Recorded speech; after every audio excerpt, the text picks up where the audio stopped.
require, and should make you more valuable to employers, because that's what everybody's looking for. So we've talked a lot about sort of if this is successful and it grows, there's sort of metadata that needs to be managed, there's a lot of upkeep, whether it's these markets that need to be created for being able to assess this is good, this is bad, all that.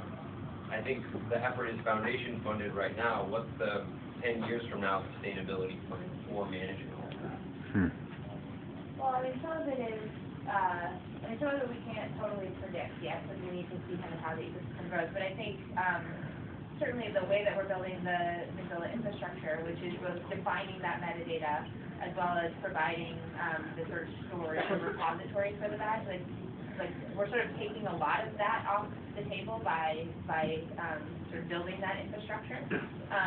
But in terms of the sort of markets that are going to emerge and sort of who's going to display the badges and how, and the issuers how they're going to display the badges, like there certainly will be some cost there, but I think it's obviously going to be distributed across the ecosystem based on the value across the ecosystem, right? So it's like it's not something that I see that this is going to be this kind of huge cost, structure that we have to worry about. That it's going to be, as it succeeds, that those sort of costs will be managed by the people that are valuing the badges, using the badges, or depending on how they want to use the badges, or if they want to use them. And no doubt, Google's done a good job of the rest of our information. Version of that here. Although I know one thing that Mozilla's working on that I find very exciting is that you keep your badges in this ecosystem. You can keep your badges, or you can share your badges, but that you have that privacy built in. That can be true for all badges, Right. not for anything else on the internet, and not for very much else in our highly surveilled life either. So, I would say that that's a realistic issue. Yeah, and I think one of the reasons that Mozilla sort of stepped up to build the infrastructure, and probably is one of a very few small set of the right people to build the infrastructure, is that we have no hidden agenda, so we're not proprietary. We're doing it in an open way. We just want to make sure that the learner does get to control their information, because if this is as successful as possible, we're talking about pretty high value identity information. And so the fact that we are building it in an open way is significantly, if not completely, obliterating the cost for the owners of the badge, for the users of the badge, so that it is there, it's an open system, and they can kind of use it freely across. There's somebody on there saying it's still not clear to me what badges are. Is somebody in here see that? If that's a question, that's a foundational one we should address. Definitely. I didn't have that question. I have another question, however. And that is, today we presume that college education, college degrees, has endless shelf life. It's presumed that the badges will have an endless shelf life as well. That's a great question. Yeah.